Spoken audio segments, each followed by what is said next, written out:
Hello everyone, welcome back to philosophy की पाठशाला। I am doctor Raunak. दोस्तों, मेरी वीडियो थी पंडित दीनदयाल उपाध्याय का एकात्म मानववाद। उसमें मैंने कुछ पॉइंट्स को डिस्कस किया था जो पंडित दीनदयाल उपाध्याय के जो एकात्म मानववाद का मुख्य बिंदु है, इसके अंतर्गत उन्होंने एकात्म मानववाद को माना था। आज मैं उसी पॉइंट्स को, जो कुछ बचे हुए पॉइंट थे, इस वीडियो में कवर करूंगी और मे बी आज मैं पंडित दीनदयाल उपाध्याय का मानव एकात्मवाद को फिनिश कर दूंगी। तो उसके बाद जो हमारा पॉइंट था वो अर्थव्यवस्था, मानवीय दृष्टिकोण। जो पंडित दीनदयाल उपाध्याय एकात्मवाद में, उसमें अर्थव्यवस्था, जो इकोनॉमिकल हमारा स्ट्रक्चर होता है समाज में, उसमें मानवीय दृष्टिकोण कैसा होना चाहिए। तो पंडित दीनदयाल उपाध्याय कहते हैं कि अर्थव्यवस्था का अर्थ केवल जीडीपी को बढ़ाना नहीं है और पैसे कमाना नहीं है, बल्कि अर्थव्यवस्था का अर्थ हर व्यक्ति की जरूरत को पूरा करना है और गरीबी को खत्म करना है और समाज के समान अवसर मिले। समाज के जितने भी व्यक्ति है, चाहे वो किसी भी जाति, किसी भी धर्म, किसी भी वर्ग का हो, सभी को समान अवसर मिले, सभी को समान लाभ मिले। ये अर्थव्यवस्था का मानवीय दृष्टिकोण जो पंडित दीनदयाल उपाध्याय अपने एकात्म मानववाद में बोलते हैं कि ऐसा होना चाहिए अर्थव्यवस्था मानव की दृष्टि से। उसके बाद जो हमारा नेक्स्ट पॉइंट है वो है धर्म का सही अर्थ। पंडित दीनदयाल उपाध्याय जी अपने एकात्म मानववाद में धर्म का क्या सही अर्थ होना चाहिए, किस वे में हमें धर्म को समझना चाहिए, वे कहते हैं। उनका कहना है कि सही आचरण, अगर हम किसी भी धर्म के हो, किसी भी धर्म को मानने वाले हो, हमारा आचरण सही होना चाहिए। कर्तव्य के प्रति हम पालन के लिए हमेशा निष्ठापूर्ण कर्तव्य पालन करता होना चाहिए, हमें कर्तव्य पालन करने वाला होना चाहिए, नैतिकता का पालन करना चाहिए। हम किसी भी धर्म के हो, हमें इन तीनों चीज का पालन करना चाहिए, तभी हम किसी भी धर्म के धार्मिक मनुष्य कहलाएंगे। अन्यथा किसी भी धर्म को मानने का कोई अर्थ नहीं है, क्योंकि विदाउट इन तीनों को एक्सेप्ट किए आप किसी भी धर्म के नहीं कहला सकते।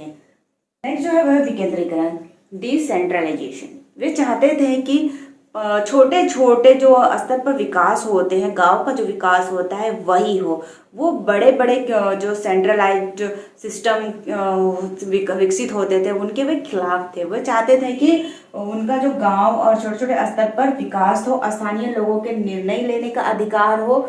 ये पंडित दीनदयाल उपाध्याय अपने विकेंद्रीकरण में ये चाहते थे कि ये सारी चीज़ों को विकेंद्रीकरण के अंदर ऐड होना चाहिए। इससे क्या जो लाभ होगा, पंडित दीनदयाल उपाध्याय वो भी बताते हैं, इससे लाभ होगा कि हमारा लोकतंत्र मजबूत होगा और दूसरा होगा कि लोगों की भागीदारी बढ़ेगी। जो ये डिसेंट्रलाइजेशन है, विकेंद्रीकरण है, ये बाहर ना होकर अपने गांव, कस्बों और शहर में ही होने चाहिए। इससे जो हमारे गांव और कस्बों के लोग हैं उनकी भागीदारी बढ़ेगी और हमारा लोकतंत्र मजबूत होगा। नेक्स्ट जो है समृद्ध समाज। जो पंडित दीनदयाल उपाध्याय का सपना था एक समृद्ध समाज का। समृद्ध समाज का मतलब होता है हार्मोनियस सोसाइटी। उनका सपना ऐसे समाज का ही था। मेनली जितना भी एकात्मवाद के अंदर मैंने आपको पॉइंट बताया था, वो सब में सबसे मेन पॉइंट है ये समृद्ध समाज, हार्मोनियस सोसाइटी। ये पंडित दीनदयाल उपाध्याय का सपना था, जहाँ वो कहते थे कि जहाँ जाति, धर्म, वर्ग ये सब का भेदभाव ना हो और जहाँ सभी लोग मिलजुल कर रहे हैं। वे कहते थे कि समाज में सहयोग होना चाहिए, संघर्ष नहीं। जहाँ सभी जाति, वर्ग, धर्म के लोग मिलजुल कर रहे और साथ में रहे। समाज का विकास होना चाहिए, सहयोग होना चाहिए, संघर्ष नहीं होना चाहिए। ये पंडित दीनदयाल उपाध्याय के एकात्मवाद का सबसे मेन पॉइंट है। आई होप आपको पंडित दीनदयाल उपाध्याय का जो एकात्मवाद है वो आपको समझ में आ गया होगा कि वो क्या अपने एकात्मवाद में कहते हैं। वो समाज और व्यक्ति को किस तरह से, किस नज़रिए से संतुलन बनाए रखने की बात करते हैं और कौन कौन से जो ऐसे पॉइंट है जो उन्होंने कहा है कि ये होना ज़रूरी है। मैंने इस वीडियो में पूरा कवर किया है। नेक्स्ट में जो एकात्मवाद है, जिसमें पंडित दीनदयाल उपाध्याय जी का ये कहना है कि यह दर्शन आज भी भारत के सामाजिक और आर्थिक विकास के लिए प्रासंगिक माना जाता है, मतलब उपयोगी माना जाता है। तो पंडित दीनदयाल उपाध्याय जी का एकाध बात मैं चलते चलते आपको फिर से एक प्रीव्यू बता देती हूँ कि मनुष्य के हर पहलू को महत्व देती है, चाहे वो कोई सा भी पार्ट हो, हर पार्ट को पंडित दीनदयाल उपाध्याय का जो एकात्मवाद है वो महत्व देता है। व्यक्ति और समाज में संतुलन बनाए रखता है और भारतीय संस्कृति के आधार पर विकास की बात करता है। तो ये पंडित दीनदयाल उपाध्याय का एकात्मवाद है जिन्हें मैंने आपको शॉर्ट में बता दिया। ये तो हुआ पंडित दीनदयाल उपाध्याय का पूरा एकात्मवाद। अब इस एकात्मवाद से हमें क्या सीख मिलती है? आपने ये जो पाठ पढ़ा मेरे द्वारा, ये जो पंडित दीनदयाल उपाध्याय का जो एकात्मवाद है वो पढ़ाया गया, इससे आप क्या सीखते हैं?